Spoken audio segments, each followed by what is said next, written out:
Good evening, my Real News Midday TV family. Welcome back to the channel for another news update for Tuesday, November 11, 2025. And in the news this evening, Hurricane Melissa death toll in Jamaica rises to 45. Government says that the official death toll in Jamaica from Hurricane Melissa has increased to 45. Minister of Education, Skills, Youth and Information, Senator Dr. Dana Morris-Dixon, made the revelation at a press conference on Tuesday morning. The numbers have been confirmed by the JCF. They have investigated and they have concluded that these deaths were associated with the hurricane, and they have done so with the JDF, Morris-Dixon said. The southwest parish of St. Elizabeth accounts for the most Melissa-related deaths with 18, followed by Westmoreland with 15 fatalities. There have also been recorded deaths in St. James 6, Hanover 2, Trelawney 2, St. Anne 1, and Portland 1. She said 33 postmortems have so far been conducted on victims, and there are some that they are waiting to conduct the postmortems on. Regarding the deaths, she said, those are 45 families that are hurting deeply. As we look at that number, we pray for those families. We pray that God will comfort them. High certainty that the blood found in Maitland apartment was Donaldson's, says expert. A 7-member jury heard on Tuesday that there was a 99.9999% chance that the blood samples found inside the Constable Noel Maitland's Chelsea Manor apartment in St. Andrew belonged to his missing social media influencer girlfriend, Donna Lee Donaldson. Maitland is on trial in the Home Circuit Court in Kingston for murder and preventing the lawful burial of a corpse in relation to the July 12, 2022 disappearance of Donaldson, who was last seen at the apartment complex where Maitland lived. The current witness on stand, who is a senior fireside science officer, said that the blood samples were taken from 3 items inside Maitland's apartment. The samples were tested to see if it matched the DNA of Donaldson. Police constable killed in Monique crash. The Jamaica Constabulary Force High Command is mourning the death of a police constable who was killed in a motor vehicle collision on Anglican Street in Monique, St. Anne on Monday afternoon.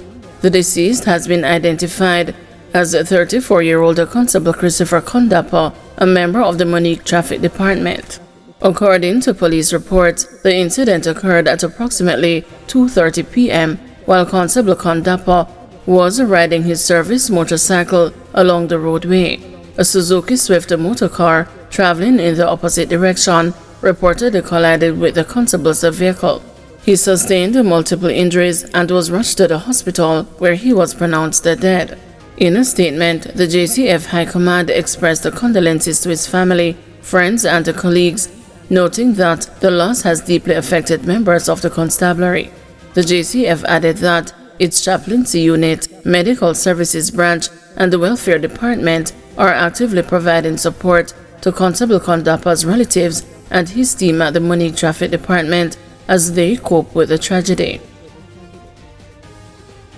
75-year-old woman killed in hit and run in Old Harbor. A 75-year-old woman was killed in a hit and run in Old Harbor, St. Catherine last night. She has been identified as a Mutual Smith of Red Ground District in Old Harbor. The police reported that about 9 p.m. on November 10, the senior citizen was walking along West Street in Old Harbor when she was hit by a motor car whose driver did not stop. Smith suffered severe injuries and was assisted to the Maitland Hospital in Clarendon, where she was pronounced dead. The Old Harbor Traffic Department is investigating the matter. Sections of Westmoreland under curfew. A curfew has been imposed in sections of the Westmoreland Police Division. The curfew began at 6 p.m. on Monday, November 10, and will remain in effect until 6 p.m. on Wednesday, November 12.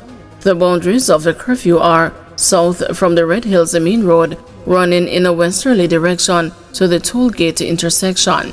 West from the tollgate intersection to the end of Ground Road to Townhead District.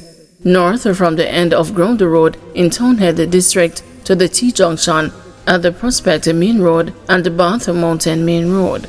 East from the T-junction at the Prospect Main Road, running in a southerly direction to the T-junction at the Red Hills Main Road and the Barham Main Road.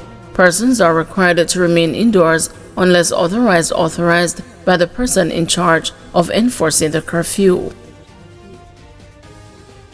Jamaican aviation community mourns the tragic death of pilot and a daughter in Florida plane crash. The Jamaican aviation community is mourning the tragic loss of pilot Alexander Worm and his daughter Serena, who perished when their small plane crashed in a residential area of Coral Springs, Florida on Monday morning. The pair, both members of the Ignited Fire Ministries, were transporting hurricane relief supplies to Jamaica in the wake of Hurricane Melissa, which devastated parts of the island 2 weeks ago. In a statement, the Jamaica Aviators Operators and the Pilots Association said the Worms answered the call to serve, lending their time, skills, and equipment in response to the catastrophic aftermath of Hurricane Melissa.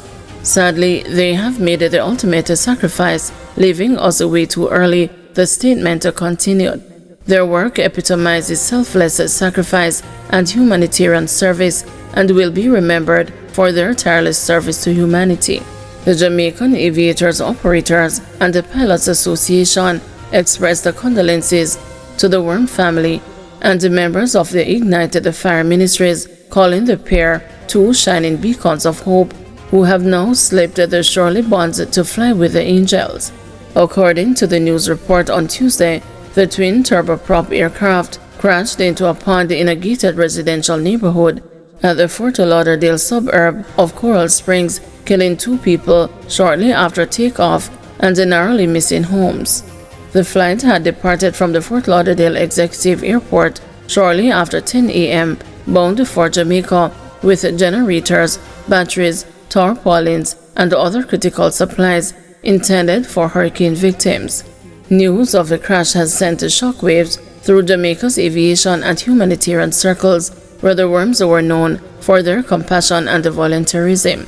The loss, JAOPA noted, reminds us of the courage and the devotion it takes to serve humanity, even in the most challenging circumstances. Investigations by the Federal Aviation Administration and the National Transportation Safety Board are ongoing. Thank you everyone for watching. See you tomorrow morning at 6 a.m. for another news update.